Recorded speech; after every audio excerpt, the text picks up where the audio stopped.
major changes could soon impact Eastern Carolina waters as lawmakers move one step closer to banning shrimp trawling. The bill passed its third reading in the state Senate this afternoon. It now moves back to the House. Earlier in the week, the Senate voted 41-4 to add the shrimp trawling ban to House Bill 442. Our industry got no warning. This is a calculated attack in our mind. We've been fighting this battle for years. We've had multiple lawsuits, multiple petitions for rulemaking. They've tried through the fishery management plan process to shut this down, and I believe the only reason they haven't shut it down is because the data's not there to support it.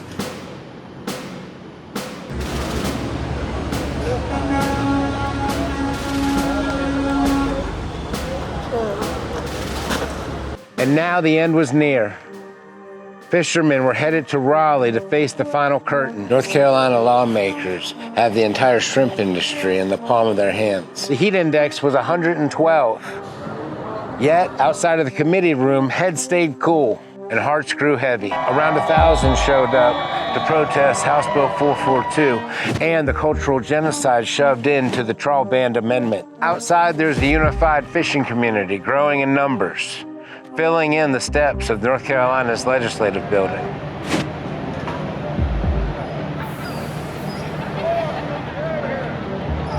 An action like this is supposed to go through a due process, and there's a reason for that due process. I personally am not in the position to vote on an industry I know nothing about. I don't need to be voting on the dairy industry. I do not understand them. I do not know them. So I have no business implementing something that would devastate their industry when I know nothing about it. I'm getting simple hearsay from people, and I just don't think our country's based on that, much less our state. If you would bother to come down here and look and talk with some of us, you'd find out just how different it is. So how sleazy was this bill on a 1 to 10, 10 being maximum sleazy? It was a 10. It was an absolute 10. I've seen some pretty egregious things happen over the years, things that neither the House or the Senate caucuses had even discussed, and then all of a sudden they're here. They're in front of us, and they're fast-tracking and getting through, without a bunch of fanfare or ability for people to, really, gather up strength, protest, or whatever. And they do that for a reason, but something this large and something this egregious was way over the top. That bill, the way it started out, was a good agreement between the commercial and the recreational fishermen, and we don't get that too often. When I saw that amendment the day before the committee meeting, I was in total disbelief. I was like, is this a real amendment? And they said, well, it hasn't been noticed yet, but it's been drafted. So that's when I started doing the, all hands on deck calls, letting everybody know, hey, we got a really big problem here. And I shared it on Facebook and any social media that I could get out there, and told everybody to share it. And the phone just started ringing like crazy, and people were just, it was insane how fast people came together. How can I help you?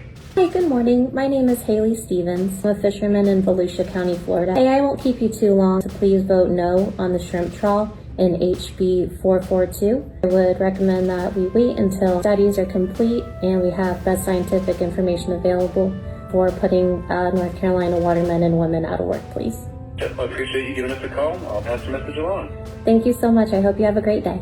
Thanks, you too. Bye. Please do not ever vote for someone who tries to do this. We'll get their names, never give them money again. Tell everybody you know, do not vote for these people. We will get them out of office. It's a shame that they want to take our shrimping away from some people that know nothing about it, from people that's been generations. Our family's been here since the mid-1700s. We've been doing it forever. It's shameful. It's pitiful. You got to not vote for these people and never give them money. Our coastline is studied. Our fisheries are studied. That information goes to the commission and committee meetings through the Division of Marine Fisheries. And they're the ones responsible for the management.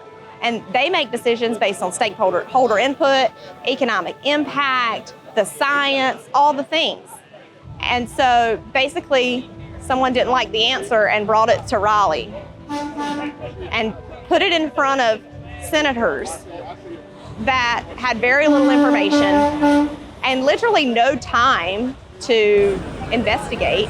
That was a major injustice, how that all happened. Not notifying, not asking for stakeholder input, not even asking for input from the fisheries as far as I know.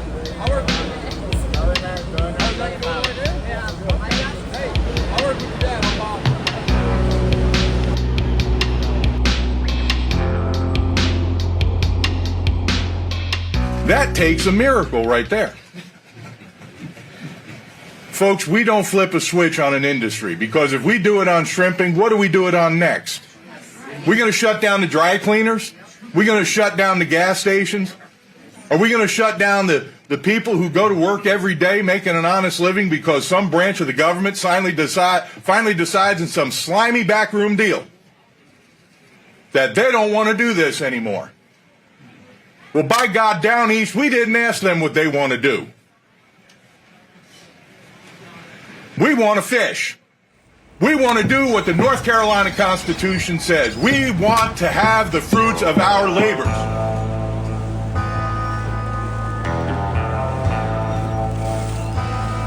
I know that there was some good people in them 41 people, and I just could not, for the life of me, comprehend that many people would be in favor of something like this. But 2 minutes to explain why it's important for your livelihood. Our industry has been in effect for many years. And what I can't understand in this day and time, why anyone in the legislature, but I'm talking about the Senate leadership, why would anybody in that position want to put a lawful, working industry out of business? Why would it run out of business? It doesn't make sense. And the only thing I can figure is who's got your ear? Special interests, big business, big dollars. It wasn't for the citizens of North Carolina. It was an association or a group or something, and every finger in the world points directly at the CCA. Back when Hogarth was the commissioner for the Division of Marine Fisheries, they had the same thing, wanting to close the same. My father went to Washington, and he stood there, he said, look at the people it's gonna hurt. A lot of people here supplement their income, if they have a full-time job, standing to these tables, heading shrimp. I would probably had to go buy like a $500,000 scallop permit and go scallop. Would you be able to just do that? No, I would. I'd probably have to lease somebody's poundage for a certain amount per pound to just be able to go to work.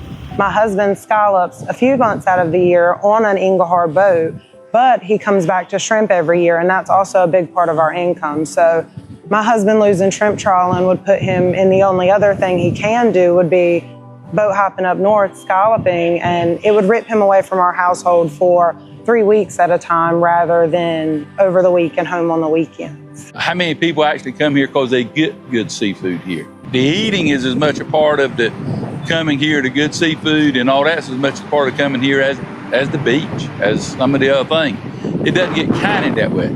If you go over to our beaches out here now, you can pretty well tell the places that serve local North Carolina seafood because their parking lots is full early. You go by a restaurant and there ain't many people in the parking lot, you can pretty well figure they get it off the Cisco truck. About ever how you want to call it.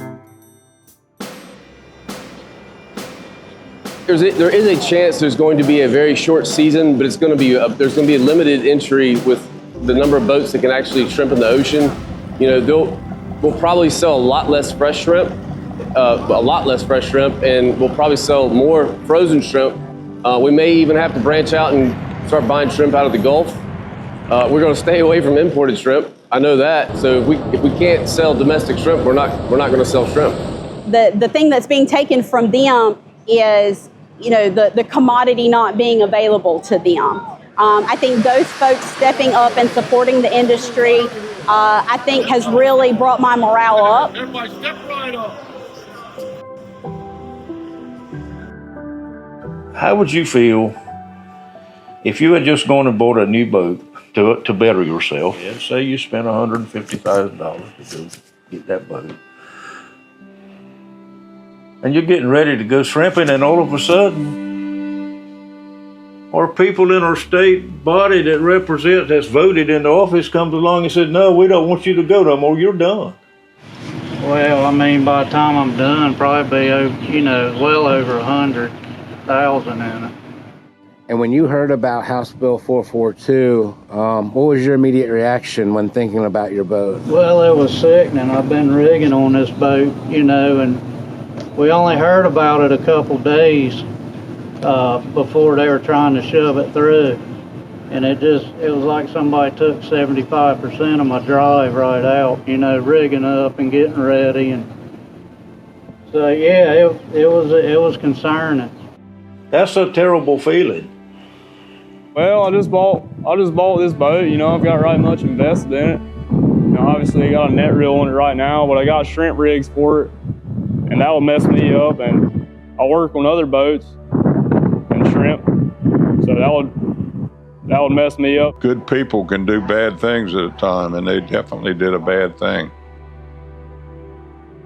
Again, the commercial fishing families know what this is like, or anybody actually that's on the coast, but imagine, these are generational fishermen. These are families that have depended on fishing. Oh, well, they can do something else, or that was the other lie. The people that pushed this, CCA, Wildlife Federation, we're not banning it. They can go out beyond half a mile. They know that's not practical. No, that's not the case. That's not the way it works.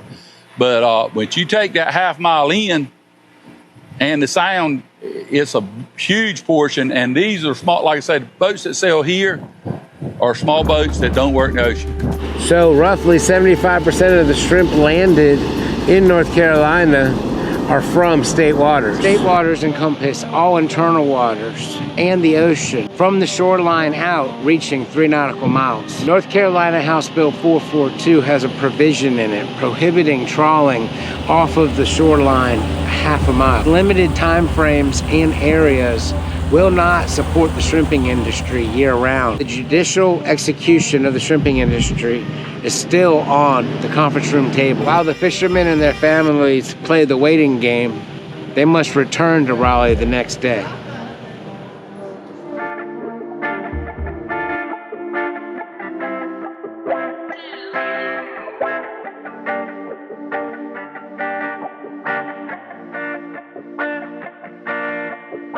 SHRIMPgate Part 2. Stay tuned. What do I do with my hands? I feel like Ricky Bobby. I told my daughter the first time in my life I've seen the crab potters and the gill netters and the shrimpers all come together.